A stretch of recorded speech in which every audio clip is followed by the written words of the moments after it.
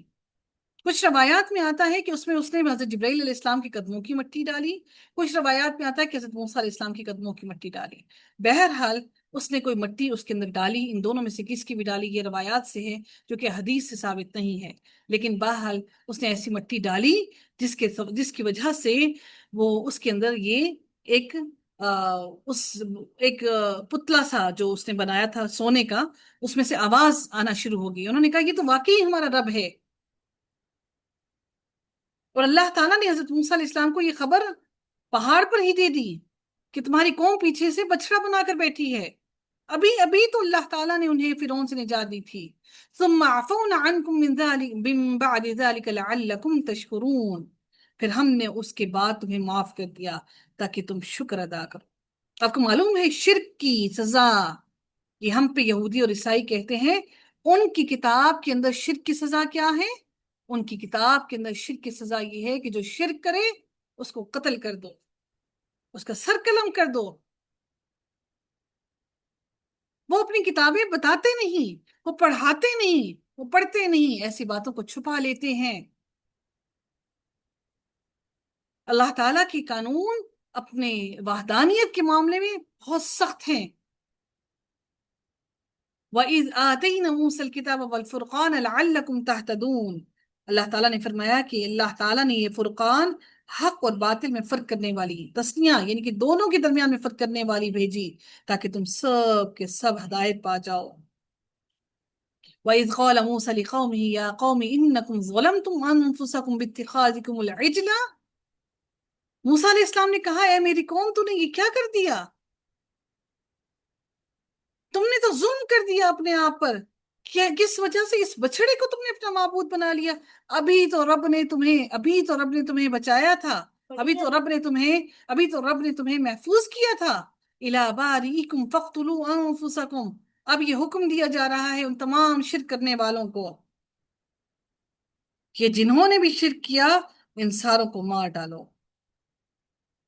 ان سب کو مار ڈالو. بنی اسرائیل میں جس طرح شادی شدہ زانی کی سزا رجم تھی، ان کی بھی سزا شادی شدہ زانی کی سزا رجم ہے. اسی طرح شرک کے ارتکاب پر بھی انہیں قتل کرنے کی سزا سنائی گئی، اور اس پر عمل بھی ہوا، اور ہزاروں کے حساب سے ان لوگوں کو قتل کیا گیا.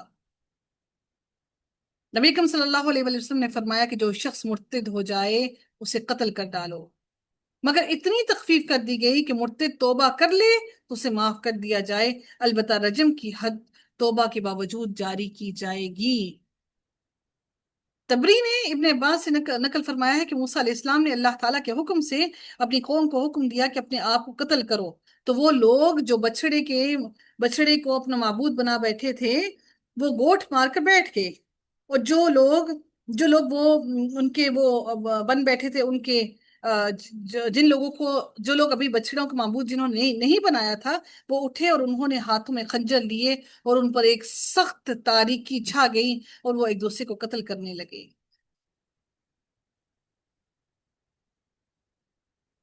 پھر اندھیرا دور ہو گیا، روشنی ہوئی تو 70,000 قتل ہو چکے تھے.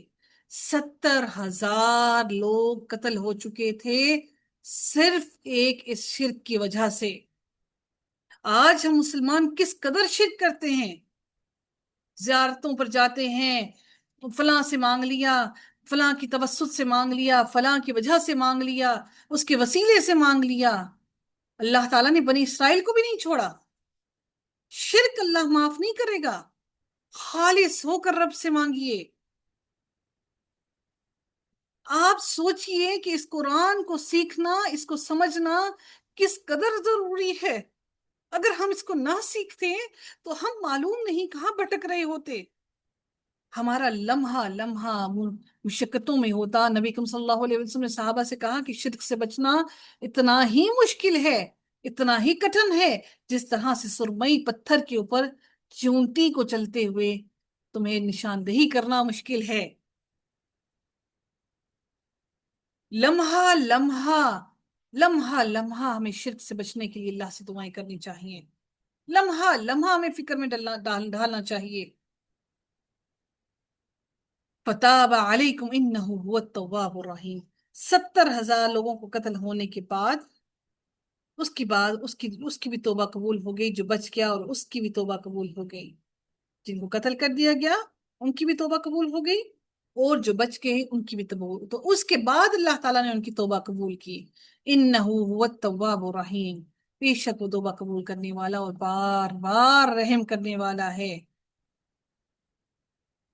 اصل زندگی آخرت کی زندگی ہے، یہ دنیا کی زندگی نہیں، یہ آزمائش ہے، یہ امتحان ہے۔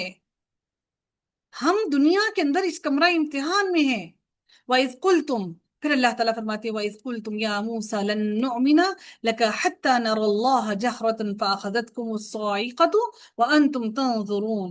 اور جب تم نے کہا اے موسیٰ ہم ہرگز تیرا یقین نہ کریں گے یہاں تک کہ ہم اللہ تعالیٰ کو کھلم کھلا اپنی آنکھوں کے سامنے نہ دیکھ لیں۔ تو اللہ تعالیٰ یہاں پر کیا بیان کیا جا رہا ہے؟ اکثر مفسرین کا کہنا ہے کہ بات کہنے والے وہ 70 آدمی تھے جن کا ذکر ہم آگے انشاءاللہ سورہ اعراف میں پڑھیں گے۔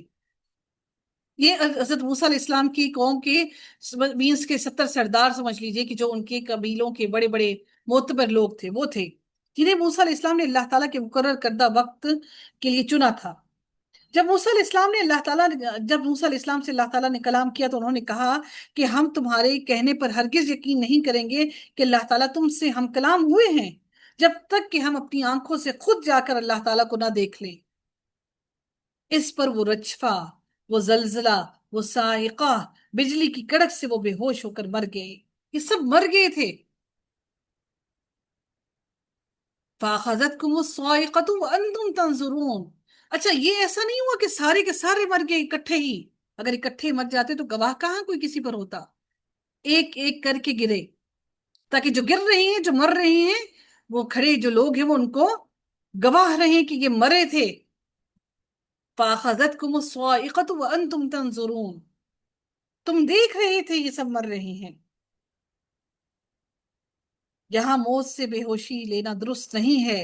کوئی یہ نہ سمجھے کہ یہ بے ہوش ہوئے تھے، بلکہ وہ مر کر حضرت موسیٰ علیہ السلام کی دعا پر دوبارہ زندہ کیے گئے۔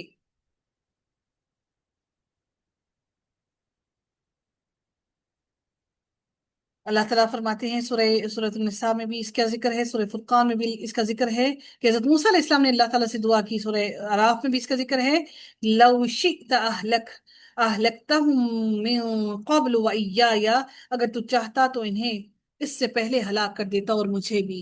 حضرت موسیٰ علیہ السلام نے اللہ سے دعا کی، اے رب تو اگر چاہتا تو یہ جب انہوں نے بچڑا بنایا تھا تو ان کو اسی وقت ہلاک کر دیتا، اب جب یہ میرے ساتھ تیرے پاس آئے ہیں تو نے اب ان کو ہلاک کر دیا، تو اے رب تو ان کو واپس زندگی بخش دے۔ تو پھر اللہ تعالیٰ نے ان کی دعا کو قبول کیا، اور پھر اللہ تعالیٰ نے ان کو واپس زندہ کیا۔ یہ اللہ تعالیٰ کا ایک اور انعام ان پر ہوا۔ ثم بعثناکم من بعد موتکم لعلکم تشکرون، میں نے اس لیے تمہیں زندہ کیا تاکہ تم میرا شکر ادا کرو۔ وَظَلَلْنَا عَلَيْكُمُ الْغَمَامَ وَأَنزَلْنَا عَلَيْكُمُ الْمَنَّ وَالسَّلْوَىٰ، اب یہ ایک اور نعمت کا ذکر ہو رہا ہے۔ اور ہم نے تم پر بادل کا بھی سایہ کیا، اور ہم نے تم پر من و سلوہ اتارا، کھاؤ ان پاکیزہ چیزوں میں سے جو ہم نے تمہیں دی ہیں، اور انہوں نے ہم پر ظلم نہیں کیا، اور لیکن وہ اپنے آپ پر ہی ظلم کرتے تھے، انہوں نے خود پر ہی ظلم کیا۔ صحرائے سینا میں ان کے پاس کھانے کے لیے کچھ نہ تھا، اور صحرا کی دھوپ انہیں جلائی دیتی تھی، اور اللہ تعالیٰ نے ان پر خاص قسم کے بادل کا سایہ کر دیا جو ہر وقت ان کے اوپر سایہ کیے ہوئے ہوتا تھا۔ اور کھانے کے لیے اللہ تعالیٰ نے ان کے لیے من اور سلوا کا انتظام کیا۔ رسول اللہ صلی اللہ علیہ وآلہ وسلم نے فرمایا کہ من کے بارے میں کہ من بیسیکلی کھمبی میں سے ہے، اور اس کا پانی آنکھ کے لیے شفا ہے۔ اس سے معلوم ہوا کہ من متعدد چیزیں تھیں جو صحرا میں خود بخود پیدا ہوتی تھیں، ان میں سے ایک کھمبی بھی تھی۔ اس طرح وہ میٹھی گوند بھی من کی ایک قسم تھی، جو ابن عباس اور مجاہد سے من کی تفسیر میں آئی ہے۔ اور السلوا جو ہے یہ اس میں جنس ہے، اس کا واحد سلواتن ہے۔ یہ السلوا اس میں جنس ہے، بیسیکلی اس کا واحد جو ہے وہ سلواتن ہے۔ یہ بٹیر یا بٹیر سے ملتا جلتا کوئی پرندہ ہے۔ صحرا میں اللہ تعالیٰ کے حکم سے بے شمار پرندے آ جاتے اور وہ انہیں پکڑ کر کھا لیتے تھے۔ یہ اللہ تعالیٰ کا ان پر انعام تھا، نہ کوئی کمانا پڑے، نہ کچھ اگانا پڑے، نہ کھیتی باڑی کرنی پڑے، آرام سے ان کو کھانے کو مل گیا۔ اب اللہ تعالیٰ نے یہ انعام ان کو کیوں دیا؟ اس لیے دیا تاکہ وہ اللہ تعالیٰ کی اب اپنے رب کی عبادت کر کے اس کو راضی کر لیں۔ لیکن میرے رب نے پھر کیا فرمایا؟ پھر کیا ہوا؟ انہوں نے پھر کیا کیا؟ وَإِذْ قُلْنَا ادْخُلُوا هَٰذِهِ الْقَرْيَةَ فَكُلُوا مِنْهَا حَيْثُ شِئْتُمْ رَغَدًا وَادْخُلُوا الْبَابَ سُجَّدًا وَقُولُوا حِطَّةٌ نَغْفِرْ لَكُمْ خَطَايَاكُمْ وَسَنَزِيدُ الْمُحْسِنِينَ۔ اس شہر سے مراد جس شہر میں ان کو داخل ہونے کا حکم دیا گیا، بعض مفسرین نے کہا ہے کہ اس سے اریحہ شہر مراد ہے، مگر یہ بعید ہے کیونکہ اس وقت بنی اسرائیل بیت المقدس کی طرف جا رہے تھے، تو یہ شہر جو تھا وہ بیت المقدس تھا، اور یہ اس راستے پر نہیں ہے۔ بعض نے فرعون والا مصر مراد لیا ہے، یہ قول بھی اس لیے درست معلوم نہیں ہوتا۔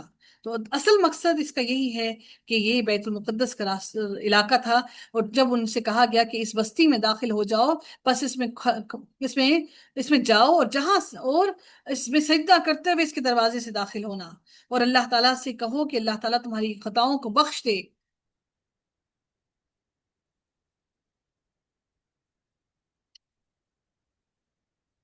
جیسے کہ سورہ معاہدہ میں بھی ہے کہ اے میری قوم، اس مقدس زمین میں داخل ہو جاؤ جو اللہ تعالیٰ نے تمہارے لیے لکھ دی ہے۔ یہاں یہ جو پریشانی جو مختلف شبہات پیدا ہوتے ہیں کہ بیت المقدس تو موسیٰ علیہ السلام کی زندگی میں فتح ہی نہیں ہو سکا تھا، حالانکہ فبدلا کی جو فا سے معلوم ہوتا ہے، فبدلا یہ جو فا بدلا فا ہے، اس سے معلوم ہوتا ہے کہ اس حکم کے بعد وہ فوراً شہر میں چلے گئے، یعنی کہ یہ فا کا مطلب ہوتا ہے کہ فوراً کام ہو جانا، اسی وقت، یعنی کہ جب حکم ہوا فوراً ہی کام ہو گیا۔ راضی نے اس کے معاملے میں اس بات کو جو انہوں نے اس کے بیان کیا ہے کہ ضروری نہیں کہ یہ حکم موسیٰ علیہ السلام کی زبانی دیا گیا ہو، بلکہ عین ممکن یہ بھی ہے کہ یوشع بن نون جو حضرت موسیٰ علیہ السلام کے بعد اس سلسلے کو آگے لے کے چلے کہ عہد نبوت میں جب بیت المقدس فتح ہوا تو انہیں حکم دیا گیا ہو کہ اس فتح کی شکر گزاری میں اللہ تعالیٰ کے عاجز بندوں کی طرح سجدہ ریز ہو کر اپنے گناہوں کی بخشش مانگتے ہوئے شہر میں داخل ہو جائیں۔ ابن کثیر لکھتے ہیں کہ یہ حکم ویسا ہی تھا جیسا کہ رسول اللہ صلی اللہ علیہ وسلم کو سورہ نصر میں فتح کے موقع پر تسبیح اور استغفار کا حکم دیا گیا ہے، اور آپ صلی اللہ علیہ وآلہ وسلم نے مکہ میں داخل ہونے کے بعد نماز فتح 8 رکعات ادا کی تھی۔ اللہ تعالیٰ فرماتے ہیں سنازید المحسنین، یعنی گناہوں کی بخشش کے علاوہ مزید درجات حاصل ہوں گے۔ احسان کا معنی خالص اللہ تعالیٰ کے لیے عمل کرنا ہے۔ رسول اللہ صلی اللہ علیہ وآلہ وسلم سے احسان کی حقیقت کے متعلق سوال کیا گیا تو آپ نے فرمایا کہ احسان کیا ہے کہ اللہ تعالیٰ کی عبادت اس طرح کرو گویا کہ تم اس سے دیکھ رہے ہو، سو اگر تم اسے نہیں دیکھتے تو یقیناً وہ تمہیں دیکھ رہا ہے۔ وَسَنَازِيدُ الْمُحْسِنِينَ، ہم احسان کرنے والوں کو عنقریب زیادہ دیں گے، یعنی کہ جو اللہ تعالیٰ کو حاضر اپنے سامنے محسوس کر کے نمازیں پڑھے گا، اللہ تعالیٰ اس کو یقیناً زیادہ دیں گے، جن کی عبادتوں میں ایسا خشوع اور خضوع ہوگا۔ اس رکوع کی آخری آیت کو پڑھتے ہوئے دیکھتے ہیں اللہ تعالیٰ فرماتے ہیں فَبَدَّلَ الَّذِينَ ظَلَمُوا قَوْلًا غَيْرَ الَّذِي قِيلَ لَهُمْ فَأَنزَلْنَا عَلَى الَّذِينَ ظَلَمُوا رِجْزًا مِّنَ السَّمَاءِ بِمَا كَانُوا يَفْسُقُونَ۔ اللہ تعالیٰ فرماتے ہیں کہ پھر ان لوگوں نے جنہوں نے ظلم کیا اس بات کو جو اللہ نے ان کو کہی تھی، اس بات کو انہوں نے اس کے خلاف بدل دیا جو ان سے کہی گئی تھی، تو ہم نے ان لوگوں کو جنہوں نے ظلم کیا آسمان سے ایک عذاب نازل کیا اس لیے کہ وہ نافرمانی کرتے تھے۔ انہوں نے اللہ تعالیٰ کے حکم کو جو حطۃ کہا اس کو مذاق اڑایا،